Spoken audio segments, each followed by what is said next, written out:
Hi everyone, and welcome to today's webinar on expanding your vocabulary with compound words. I hope you guys can see my screen and hear my voice, and you can use the question box to ask me any questions during the presentation. I'll answer them at the end. And if you stay to the end of the webinar, I also have a special offer for everyone who's here today. Okay, let's get started. Compound words are when two or more words are put together to form a new word with a new meaning. Now there are three forms of compound words. The closed form, where the words are together, like notebook, keyboard, and basketball. The hyphenated form, where the words are connected or joined by a hyphen, like six-pack, mother-in-law, and check-in. And we have the open form, where the words are separated by a space, and some examples of that are post office, real estate, and vice president. Some words have more than one form. For some words, both the open form and the hyphenated forms are acceptable, as in the word light year. That's the distance that light can travel in a year. It's a very long way. And for some words, both the hyphenated and the closed form are acceptable, as in the word easygoing, which means relaxed. So sometimes compound words are easy to understand. A bookstore is a store that sells books. Makes sense. And a dishwasher is a machine that washes dishes. Maybe you have one in your kitchen. But others might not be so obvious. For example, brainstorm. To brainstorm is an intense process where you think of many different ideas in the hopes of getting a good idea. You can see it comes from the word brain and storm. When there's a thunderstorm, it rains a lot. So in the same way, when you brainstorm, you think of a lot of ideas. Another interesting compound word is scapegoat, meaning someone who bears the blame for others. Now this word is from escape and goat. That's the animal called a goat, and its origin is in the Bible, which describes a ritual in which a goat symbolically took on the sins, the bad actions of the people, and was then sent out into the wild to die. But if you didn't know that, it might be difficult to understand the meaning of scapegoat. So in today's webinar, I'm going to go through the alphabet A to Z and teach you one or two interesting compound words starting with each letter. Now, there are hundreds, if not thousands, of compound words in English, so this is just an introduction to the world of compound words. Let's start with the word aftermath. Is aftermath what happens after your mathematics class? No, this word refers to the effects or consequences after an event, usually a tragic event like a war. For example, the aftermath of an earthquake would include many collapsed buildings, injured people, etc. Backfire. What does it mean for something to backfire? Well, imagine shooting a gun, but the bullet comes out the back instead of the front. Not good, right? If something backfires, it means it goes wrong and has the opposite effect from the one that was intended. Here's an example. Let's say a company launches a TV commercial to try to increase sales, but it turns out that the TV commercial is offensive and the company's sales decrease instead of increasing. Then you could say the commercial backfired because it had the opposite effect than the one they wanted. Cloudburst. You probably already know that this is a cloud, and the word burst means to explode.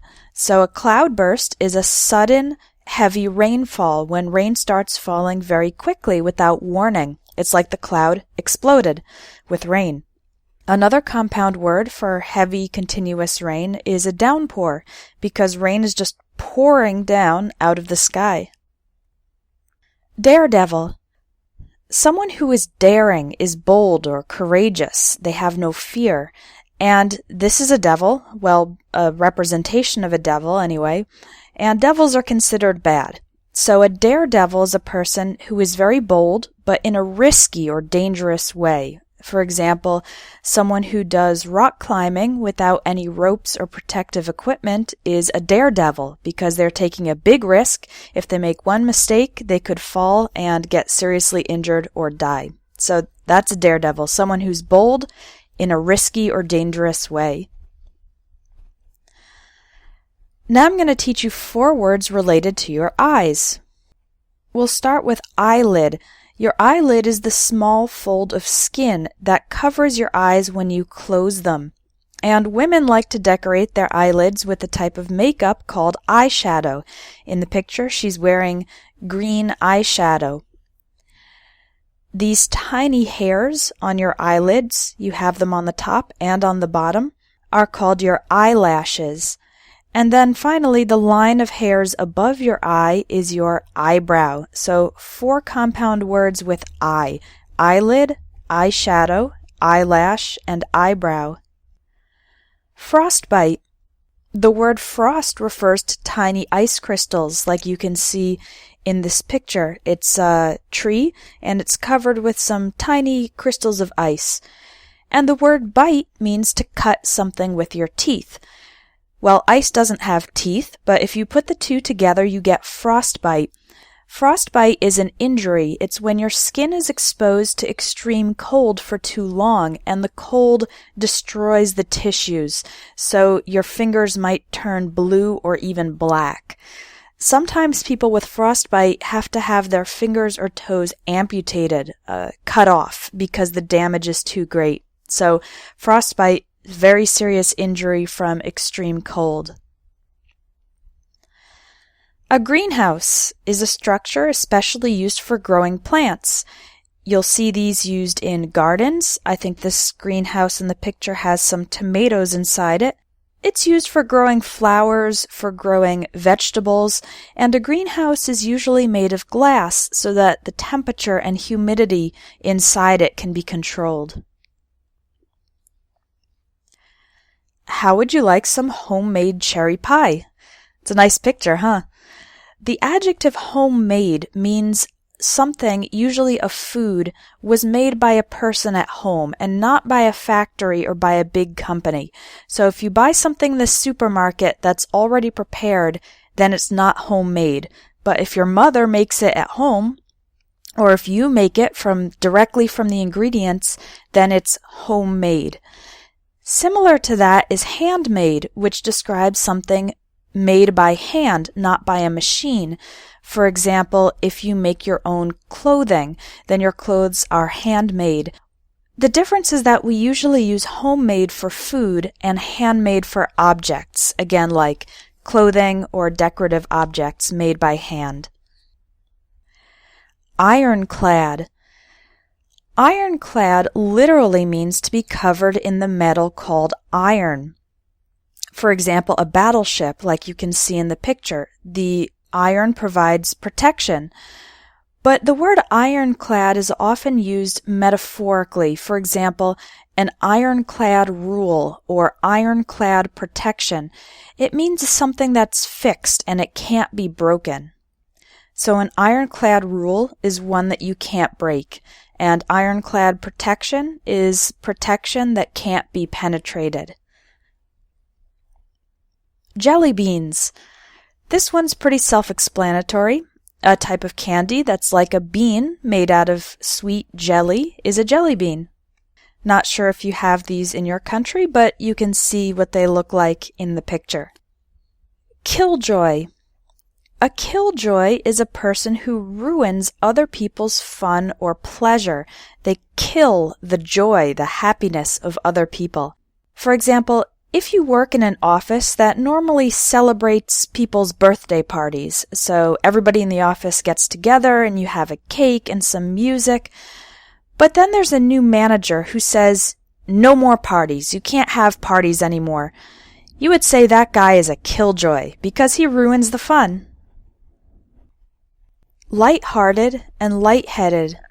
To be light-hearted is to be happy and free from worries, trouble, or stress. You feel like your heart is very light. It's not weighed down by stress or problems. But feeling light-headed is not so nice. It means you feel dizzy, like you might lose consciousness.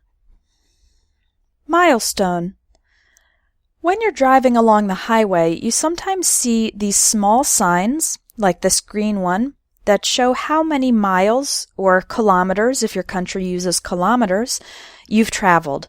Now, we actually call these signs mile markers in the US, but the word milestone is used metaphorically to describe an important point in a process.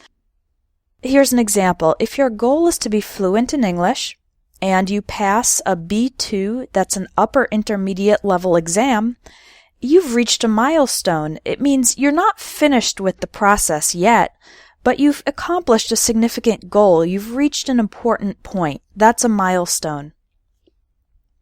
4 compound words with the word new. A baby that has just recently been born is a newborn, like the baby in the picture.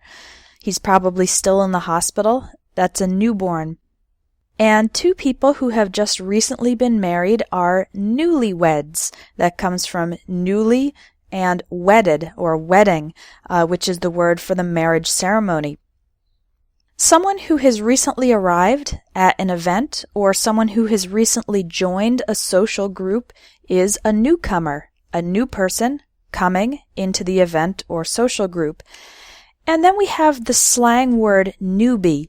That's an informal word for someone who's just beginning some activity and doesn't have much knowledge or experience yet.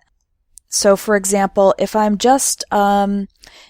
want to learn how to do computer programming and I'm just beginning, I'm in my first week of learning, I could say I'm a newbie in computer programming because I really don't know anything yet.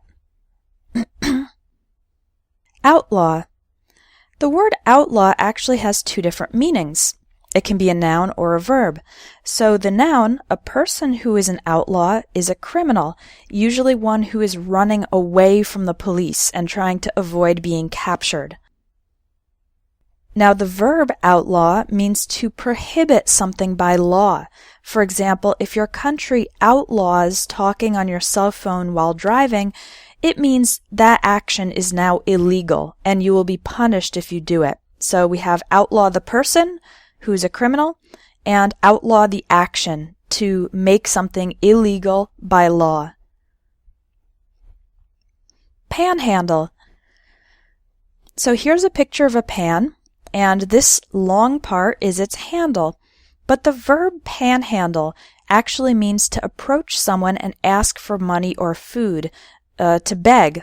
In many countries, poor people panhandle on the street.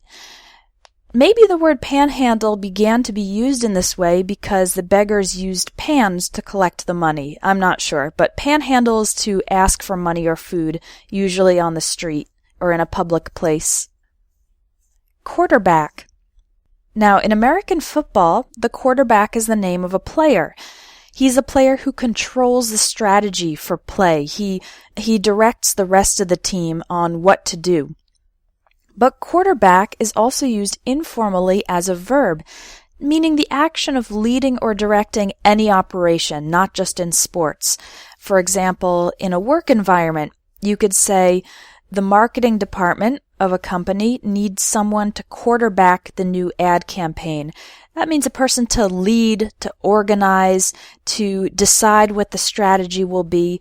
That's the word quarterback, used in a more general sense as a verb for leading or directing an operation. Runaway. The word runaway refers to a person or animal that has escaped. You can have a runaway elephant that has gotten out of the zoo, or a runaway teenager who has left his parents' home and is trying to live his own life apart from his parents. Now, don't get runaway confused with runway, which is the road that an airplane uses to gain speed before taking off. So the first word has 3 syllables, runaway, and the second word has just 2 syllables, runway. Completely different meanings, okay? Shipwreck. When a ship sailing in the ocean crashes into the rocks, this is called a shipwreck. And we also use the word shipwreck for the destroyed remains of the ship, which may be underwater.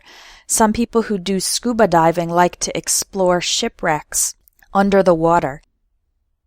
Now, what's interesting is that for ships, we only use the word shipwreck. We don't say ship crash, only shipwreck. Now, for cars and trains, we could say either one. Car crash, train crash, or car wreck or train wreck. And for airplanes, we only use the word crash. We always say plane crash and never plane wreck. Tiebreaker. When two teams are playing each other and the score ends in an equal number like 2-2 or 5-5, this is called a tie. But in many games and contests, we need one winner. So an extra activity called a tiebreaker is done to break the tie and determine the champion. In sports like soccer and basketball, this is often called overtime. Upcoming. This word is used to describe an event that is coming up in the future. For example, if a presidential election will be held next month, you could call it the upcoming election to make it clear that you're talking about the one in the future and not the one in the past. Vineyard. A vine is a type of plant that climbs up a surface as it grows. Grapes grow on vines. And a yard is an area of land, so a vineyard is an area where grapes are grown, especially for the purpose of producing wine. Wholesale. Sometimes companies buy very large quantities of items from a manufacturer in order to get a discount. For example, they'll buy 10,000 pairs of shoes at a reduced price. This is called buying wholesale because they're going to then sell those shoes for a profit. Now, if they buy so many items, they need to store them somewhere before selling them. So the items can be stored in a warehouse. That's a building used especially for storage of things that are not being used at the moment. Yearbook. I'm not sure whether or not this is a tradition outside the United States, but in the U.S., a lot of high schools and colleges publish a book at the end of the school year with pictures and information about the things that happened during that year. And this book is called a yearbook. Zigzag. This is a fun word to say, zigzag. Something that is zigzag follows a path with sharp turns in alternating directions. You can see that green line that goes back and forth. And the picture shows a zigzag road. So you've just learned some compound words from A to Z. Now, if you'd like to continue improving your vocabulary, you'll really enjoy the Vocabulary Builder courses at Espresso English. There are two levels, level 1, which is easier, and level 2, which is harder, and each level has 30 lessons.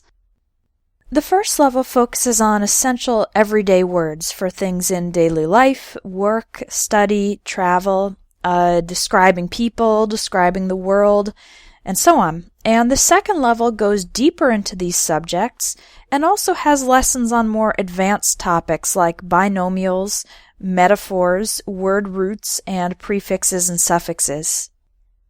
Now, each level of the course is $30. It's $30 for level 1 and $30 for level 2 because they are two completely different courses with new material in each one.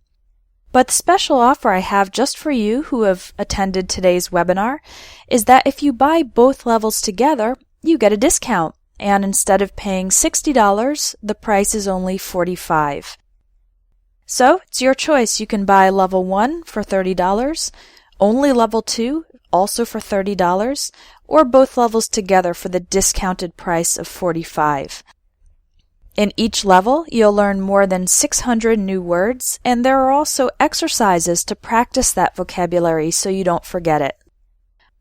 Okay, let me take some time to answer questions about either the webinar or the course. You can send in your questions using the question box, and I'll answer some of them now.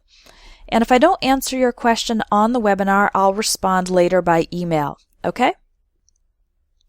So someone's asking, can we invent compound words? I would say in general, No, don't try to invent compound words. Now, it's true that new words are invented and come into the language all the time, but this usually happens when a lot of people start to use them at the same time, and they're used in the media and so on. I guess someone had to be the first to use the word, but in general, I wouldn't recommend it. Just try to work with the words that already exist, because there are plenty of them. Okay, another question. My English level is intermediate. Which level of the course is best? If you're intermediate, you could really go either way. I think that level 1 will help you get a solid base in the most important vocabulary and learn some new words as well inside each lesson's topic. In level 2, one difference is that I do talk a bit faster in the videos and the words are more advanced, but I think someone at the intermediate level can do level 2 as well. It might be a little more of a challenge, but it's certainly possible. So to the person who asked the question, both levels are good for you as an intermediate learner. It just depends on whether you want to reinforce and expand your basic knowledge or take on more of a challenge with the higher level course. Let's see another one. I didn't understand the difference between tiebreaker and overtime. Okay, good question. Overtime is usually a time period, and a tiebreaker is more a single activity. I'll use an example from soccer. If a game ends in a tie, first we have something like 20 minutes of overtime. That's the extra playing time. And if nobody scores a goal in the overtime, then the penalty kicks are the tiebreaker. That's the extra activity that will decide who wins the soccer game. Or, for example, on a game show where you have 2 contestants with the same number of points, the final question will be the tiebreaker because it will determine who wins. So overtime implies extra time. You can tell from the word, over time. Whereas a tiebreaker is more like a single event or a single activity. Okay, I hope that made it a little bit clearer. Here's another question about the courses. How long is the time limit to finish the lessons? The answer is there is no time limit. I know that everyone studies at different speeds, so once you register for the course, you can take as long as you need. Your access to the lessons is permanent, and you can also download everything. So if you want to study later in some place where you don't have an internet connection. Okay, so no time limit. When you buy the vocabulary builder courses and any course on Espresso English, you can take as long as you need to complete the course. You'll have access forever. I have a question here about the I words. What do you call the colored part of the eye in the middle? Is that the eyeball? No, not exactly. The word eyeball is another compound word, but that refers to the entire eye. That's the colored part and the white part. For just the colored part, we have 2 words. The ring of color, that's blue, green, or brown, that's called the iris, I-R-I-S. And the black part in the center, the black part in the center is the pupil. Alright, we're almost out of time, so I'm just going to take a few more questions. Someone says, I'm confused. The course is 1 lesson per day, or I get access to all lessons immediately? The answer to that question is you get access to all the lessons immediately. This vocabulary course was created in January, and when I'm creating a course, the first group of students do get 1 lesson per day every day. But now that the course is finished, when you register now, you get instant access to all the lessons, so you don't need to wait to receive them. Alright? Someone has asked, I really enjoyed this webinar on compound words. Will you do another one? Maybe. Yeah, sure. If people liked this webinar, I can do another one on the topic of compound words in the future. Okay, here's one. What's the difference between lifetime and lifelong? Okay, so both lifetime and lifelong refer to something that lasts your entire life. I don't think there's really any difference between them in terms of their meaning. People just sometimes tend to use one over the other in specific expressions. Like, for example, you'll often see the phrase lifetime guarantee on products, meaning that the product will last for your entire life. The word lifelong, that's often used with personal things like, I have a lifelong dream of visiting Europe, or a lifelong friend, someone who has been your friend for your entire life. Or you could say you're a lifelong fan of a particular sports team. So the answer is that lifetime and lifelong mean the same thing, but they're commonly used in some different expressions. Okay, last question. How do you know when it's one word, two words, or has a hyphen? I had a feeling someone was going to ask that. Okay, the answer is that you can't know. Unfortunately, there's really no rule about this. For each compound word, you just need to check the dictionary and remember which form it takes. I wish there was a better answer to that, but it's just one of the many quirks of the English language. Okay, I have a bunch more questions here, but I'm going to answer the rest by email. All right, so if you've asked a question and I haven't answered it yet, please be patient and wait for my response by email in the next day or two. So once again, I'd like to say thank you for coming to this webinar. I hope you learned something new, some interesting compound words, and if you'd like to take advantage of the discount on levels 1 and 2 of the Vocabulary Builder course together, click the button now so that you don't miss out. Oh, and also I'll send out the notes from this webinar next week by email, so watch for that in your email. Okay, thanks everyone, and I hope to see you on the next webinar.